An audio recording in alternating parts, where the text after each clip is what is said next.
Hello again.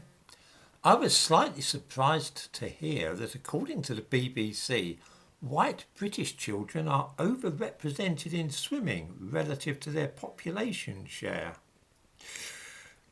This is according to a report by Sport England apparently from January 2020.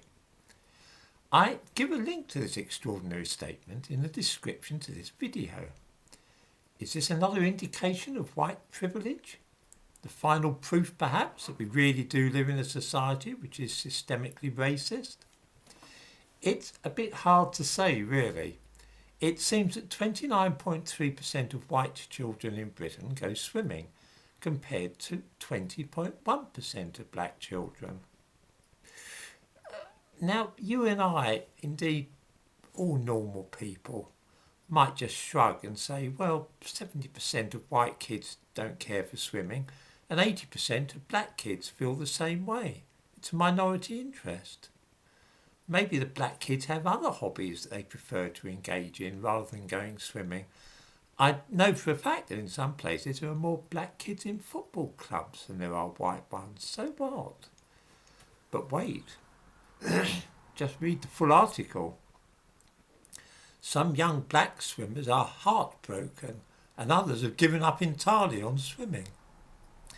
The reason is that the International Body for Swimming, FINA, say that black swimmers have to follow the same rules in competitive swimming as everybody else. This is alarming. They've said that large caps to accommodate dreadlocks and so on are not acceptable because the designs for swimming hats have to follow the natural contours of the head.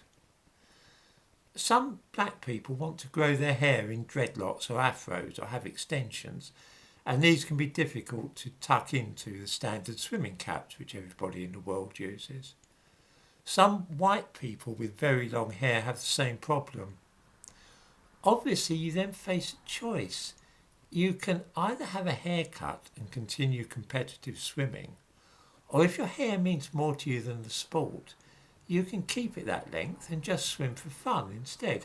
This doesn't affect people going down to the local pool. You can wear any sort of swimming hat or none that you prefer down there.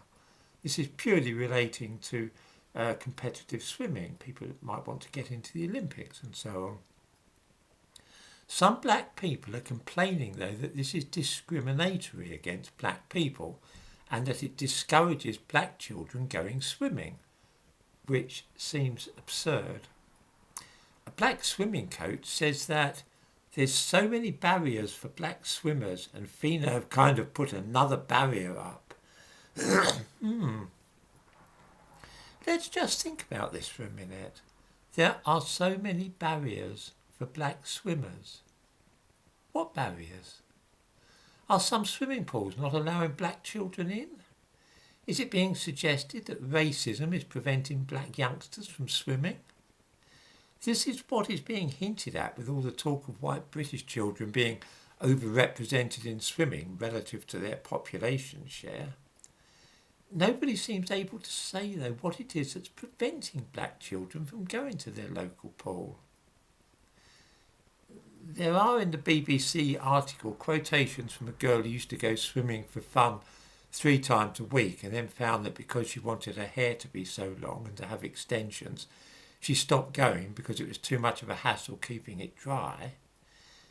But again, that's something which white people find if they have hair down to their waist. I honestly don't see what's to be done about it. If you want very long hair, it's going to be a nuisance taking care of it when you go swimming. This is true of white people and black. To try and pretend that it's a barrier which is stopping black children from visiting the swimming pool is quite monstrous and then another example of the way in which some people are determined to find racism everywhere.